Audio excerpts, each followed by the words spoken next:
বগুড়া ৬ আসনের পাশাপাশি ঢাকা ১৭ আসনেও লড়বেন বিএনপির চেয়ারপারসন তারেক রহমান। তারেকের গর্বিত মা খালেদা জিয়া আজ পর্যন্ত কোনো আসনে প্রার্থিতা করে হেরেছেন এমন কোনো রেকর্ড নেই। প্রশ্ন উঠেছে, তারেক রহমানও কি মায়ের এই ধারা বজায় রাখতে পারবেন? রাজনৈতিক বিশ্লেষকরা বলছেন, বগুড়া ৬ আসনে তারেক রহমান হেসে খেলে জিতলেও চ্যালেঞ্জের মুখে পড়বেন ঢাকা ১৭ আসনে। এই আসনে বাংলাদেশ জামায়াতে ইসলামী এমন একজনকে তারেকের প্রতিদ্বন্দ্বী হিসেবে দাঁড় করিয়েছে, যিনি বিএনপি প্রধানের জন্য পাহাড়সম বাধা হিসেবে আবির্ভূত হয়েছেন। ঢাকা ১৭ আসনে তারেকের প্রতিদ্বন্দ্বী কে এই ব্যক্তি? তারেক রহমান কি এই আসনে হারতে চলেছেন? চলুন বিস্তারিত জেনে নেওয়া যাক। ঢাকা ১৭ আসনটি কেবল ভোটের লড়াই নয়, এটা যেন হয়ে দাঁড়িয়েছে আভিজাত্য, ক্ষমতা আর কৌশলের এক চরম পরীক্ষা। তারেক রহমানের মতো প্রভাবশালী এবং রাজনৈতিক ঐতিহ্যের উত্তরাধিকারী এক নেতার বিরুদ্ধে লড়াই করা কি কেবল রাজনীতির তাত্ত্বিক জ্ঞান থাকলে সম্ভব? এই প্রশ্ন এখন রাজনৈতিক মহলে মুখে মুখে ফিরছে। গুলশান বনানীর মতো ভিআইপি এলাকায় বিএনপির ভারপ্রাপ্ত চেয়ারম্যান তারেক রহমানকে চ্যালেঞ্জ জানিয়ে জামায়াতে ইসলামীর পক্ষ থেকে যিনি ময়দানে নেমেছেন, তিনি কোনো সাধারণ রাজনৈতিক কর্মী বা চুনোপুটি নেতা নন। তিনি একাধারে একজন দক্ষ চিকিৎসক, সফল ব্যবসায়ী এবং বিপুল পরিমাণ স্থাবর অস্থাবর সম্পত্তির মালিক। আপনারা হয়তো এতদিন ভেবেছেন যে জামায়াতে ইসলামীর নেতারা সাধারণত সাদামাটা জীবনযাপন করে, তাদের চালচলনে এক ধরনের সরলতা থাকে। ঢাকা ১৭ আসনে জামায়াত এমন এক প্রার্থীকে তুরুপের তাস হিসাবে বেছে নিয়েছে, যা দেখে খোদ রাজনৈতিক বিশ্লেষকদেরও চোখ কপালে ওঠে। তিনি ডাক্তার খালেদুজ্জামান। তার দাখিলকৃত হলফনামায় সম্পত্তির যে বিশাল বিবরণ পাওয়া গেছে, তার রীতিমতো পিলে চমকে দেওয়ার মতো। নির্বাচন কমিশনের ওয়েবসাইটে খালেদুজ্জামানের জমা দেওয়া হলফনামা বিশ্লেষণ করলে যে তথ্যগুলো বেরিয়ে আসে, তা যে কাউকে চমকে দিতে পারে। পেশায় একজন চিকিৎসক হলেও তার আয়ের প্রধান উৎস কিন্তু চিকিৎসা সেবা নয়, বরং ব্যবসা। হলফনামা অনুযায়ী কেবল ব্যবসা করেই তার বাৎসরিক আয় প্রায় ৩,৫২,০০,০০০ টাকার উপরে। বর্তমানে বাংলাদেশের প্রেক্ষাপটে একজন রাজনৈতিকবিদের বছরে ৩,৫২,০০,০০০ টাকা আয়, তাও আবার সম্পূর্ণ বৈধ পথে উপার্জিত সব টাকা। কিন্তু এটি মোটেও সাধারণ কোনো বিষয় নয়। তবে আয়ের সবচেয়ে বড় চমকটি লুকিয়ে রয়েছে তার সম্পদ বিবরণী, যা ইতিমধ্যে সামাজিক যোগাযোগ মাধ্যমে ভাইরাল হয়ে গেছে। ডক্টর খালেদুজ্জামানের হলফনামায় উল্লেখ রয়েছে যে তার নিজের নামে থাকা গাড়ির মূল্য ১৩,৭০,০০,০০০ টাকা। এখন প্রশ্ন উঠছে, জামায়াত কেন একজন ডাক্তার ও ধনাঢ্য ব্যক্তিকে এই হাই প্রোফাইল আসনে বেছে নিলেন? এর পেছনে কি কেবলই টাকার দাপট দেখানোর উদ্দেশ্য, নাকি এর অন্তরালে গভীর কোনো রাজনৈতিক কৌশল কাজ করছে? তারেক রহমানের মতো একজন জনপ্রিয় এবং প্রতিষ্ঠিত নেতার বিরুদ্ধে কি কেবল অঢেল টাকা দিয়ে লড়াই করা সম্ভব? এবং সবচেয়ে বড় প্রশ্ন হলো, ডক্টর খালেদুজ্জামানের এই বিশাল বিত্ত বৈভব কি সাধারণ মানুষকে আকৃষ্ট করবে নাকি বিমুখ করবে?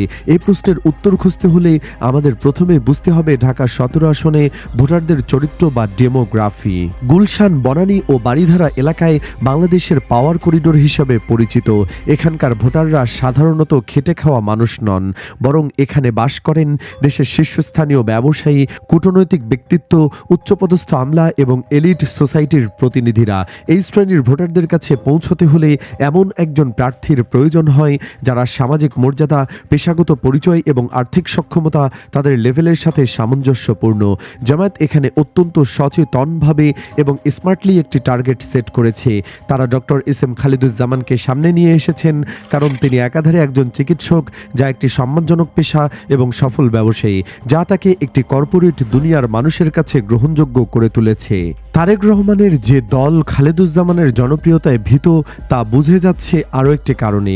অনুমোদনহীন ডিগ্রি ব্যবহার করার অভিযোগে বাংলাদেশ জামায়াতে ইসলামীর ঢাকা ১৭ আসনের সংসদ সদস্য পদপ্রার্থী ও বাংলাদেশ ফার্টিলিটি হাসপাতালের চেয়ারম্যান ডক্টর এস.এম. খালেদুজ্জামানকে শোকজ করে চিকিৎসকদের নিয়ন্ত্রক সংস্থা Bangladesh medical and dental council BMDC. কিন্তু পরে জানা যায় শোকজের এই কাজটি করেছে বিএনপির একটি চক্র, যাদের উদ্দেশ্য জামায়াতের নেতাকে প্রশ্নবিদ্ধ করা। পরে খালেদুজ্জামান জানান, রাজনৈতিক হীনমন্যতা থেকে বিএমডিসিকে দিয়ে ভুয়া চিকিৎসকের মতো দুঃখজনক ঘটনা ঘটানো হয়েছে। জামায়াতের প্রার্থী ডক্টর এস.এম. খালেদুজ্জামানকে কারণ দর্শানোর যে নোটিশ দিয়েছে চিকিৎসকদের নিয়ন্ত্রক সংস্থা Bangladesh medical and dental council BMDC, তার রাজনৈতিক উদ্দেশ্য প্রণোদিত বলে দাবি করেছে ন্যাশনাল ডক্টরস ফোরাম এনডিএফ। বিবৃতিতে বলা হয়, খালেদুজ্জামানকে শোকজ নোটিশ প্রদানের সময় প্রেক্ষাপট ও উপস্থাপন পদ্ধতি অত্যন্ত প্রশ্নবিদ্ধ। এর মাধ্যমে একজন চিকিৎসক প্রার্থীকে কেন্দ্র করে চিকিৎসক সমাজকে অযাচিতভাবে হেয় করার অপচেষ্টা স্পষ্ট হয়ে উঠেছে। বিবৃতিতে উল্লেখ করা হয়, বিদেশে উচ্চতর শিক্ষা ও বিশেষায়িত প্রশিক্ষণ গ্রহণ করা কোনো অপরাধ নয়, বরং চিকিৎসা বিজ্ঞানে এটি একটি স্বীকৃত এবং বৈশ্বিক ধারা। উন্নত দেশগুলো থেকে অর্জিত জ্ঞান, দক্ষতা ও অভিজ্ঞতা দেশের মানুষের চিকিৎসা সেবায় কাজে লাগানো একজন চিকিৎসকের পেশাগত দায়িত্বের অংশ। যাই হোক, মূল আলোচনায় ফিরে আসা যাক। জামায়াতের প্রার্থীদের মাধ্যমে সম্ভবত বিশ্বকে এবং দেশের মানুষকে একটা বার্তা দিতে চাইছে। তারা প্রমাণ করতে চাইছে যে তাদের দলে শুধু মাদ্রাসার ছাত্র এবং সাধারণ মাঠ কর্মী নেই, বরং তাদের পতাকা তলে এমন মানুষও রয়েছে যারা আধুনিক কর্পোরেট দুনিয়ায় প্রভাবশালী সদস্য এবং দেশের এলিট শ্রেণীর অংশ। এবার আসা যাক মুদ্রার উল্টো পিঠে। ডক্টর খালেদুজ্জামান যত বিত্তশালী হন না কেন, তার প্রতিদ্বন্দ্বী আসলে কে?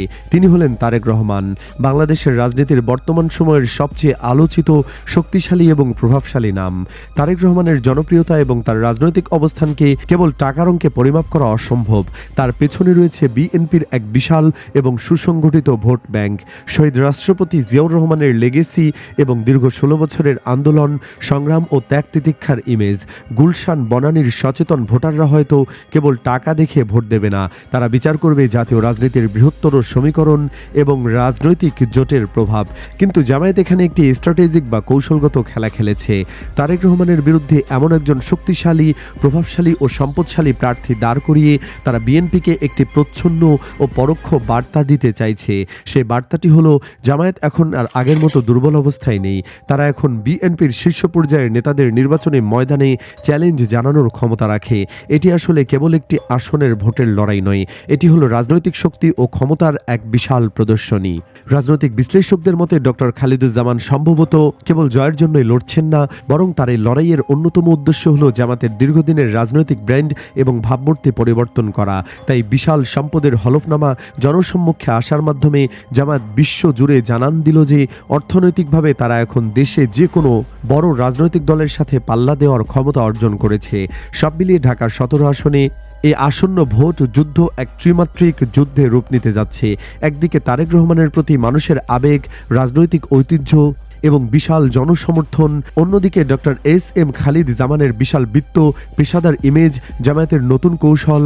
আর এই দুইয়ের মেরুর মাঝখানে দাঁড়িয়ে ভোটাররা, যারা এবার সম্ভবত প্রার্থীর ব্যক্তিগত যোগ্যতা, আভিজাত্য এবং রাজনৈতিক সক্ষমতা দুটোই খুব নিখুঁতভাবে মেপে দেখবেন।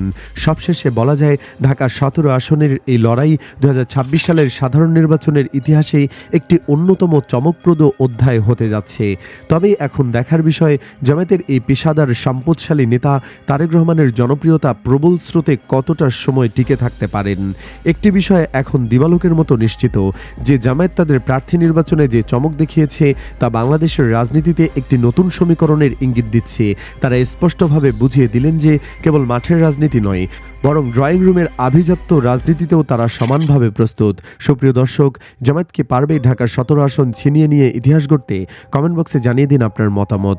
ভিডিওটি ভালো লাগলে লাইক দিন ও শেয়ার করুন, আর আমাদের চ্যানেলে নতুন হলে সাবস্ক্রাইব করে সাথেই থাকুন।